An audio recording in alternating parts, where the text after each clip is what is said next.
নমস্কার।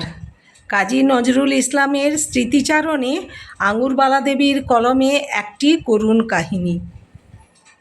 গ্রামোফোনের রিহার্সাল রুমে মাঝে মাঝে কাজীদা হাত দেখার বই জোগাড় করে তাই নিয়ে মেতে থাকতেন। আমরা এই নিয়ে তাকে ঠাট্টা করতাম প্রায়।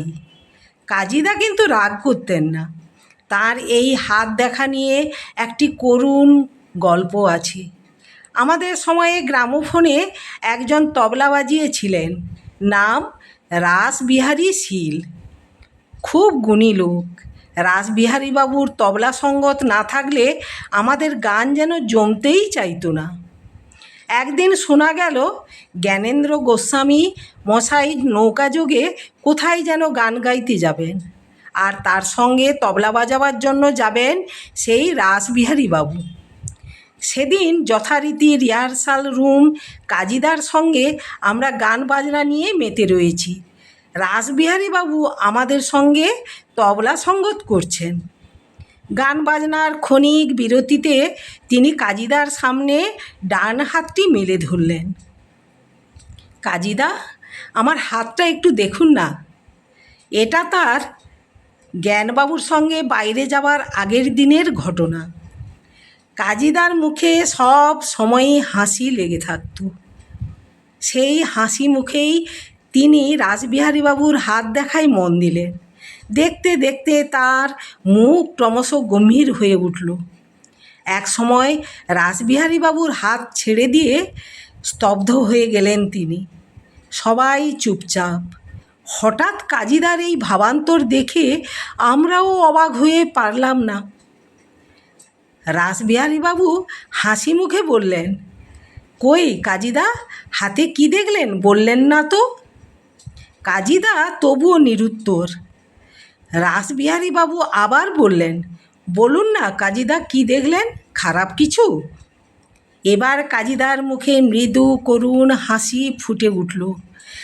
রাসবিহারী বাবুকে তার গুণের জন্য কাজীদা খুবই স্নেহ করতেন। তাই ধীরে ধীরে তার পিঠে চাপড়ে বললেন, দূর পাগল, খারাপ কেন হবে? ভালোই তো, সব ভালো। এই কথার পর কাজীদা অন্য প্রসঙ্গে চলে গেলেন।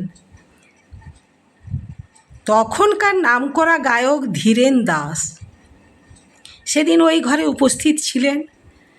রাসবিহারীবাবু চলে যাওয়ার পর ধীরেনবাবু কাজীদাকে চেপে ধরলেন। বলুন না কাজীদা, ওর হাতে কি দেখেছেন? কাজীদা বললেন, একটু খারাপ জিনিসই দেখলাম। কদিন পর জ্ঞানবাবু গান গেয়ে আবার ফিরে এলেন, কিন্তু রাসবিহারীর দেখা নেই। আমরা তার খোঁজ করতেই শোনা গেল রাসবিহারীর জ্বর হয়েছে। এর কদিন পরে খবর এলো তার সামান্য জ্বর নিউমোনিয়ায় দাঁড়িয়েছে। অনেক চিকিৎসা করা হলো, কিন্তু তার সে নিউমোনিয়া আর ভালো করা গেল না। মাত্র সপ্তাহ খানেকের মধ্যেই রাসবিহারী শীল মারা গেলেন। ধীরেনবাবু কাজীদাকে ধরে বললেন, কাজীদা, এই জন্যই আপনি হাত দেখে রাসবিহারীকে কিছু বলেননি না? কাজীদা বেদনার হাসি হেসে জবাব দিলেন, হ্যাঁ, আমি সেদিন ওর হাতে মৃত্যুযোগ দেখেছিলাম। বুঝেছিলাম খুব শিগগিরই হয়তো রাসবিহারীর মহা বিপদ আসছে, আর সেই জন্যেই আমি কিছু বলিনি সেদিন। কাজীদার গানের ক্লাস ভালো জমল না সেদিন।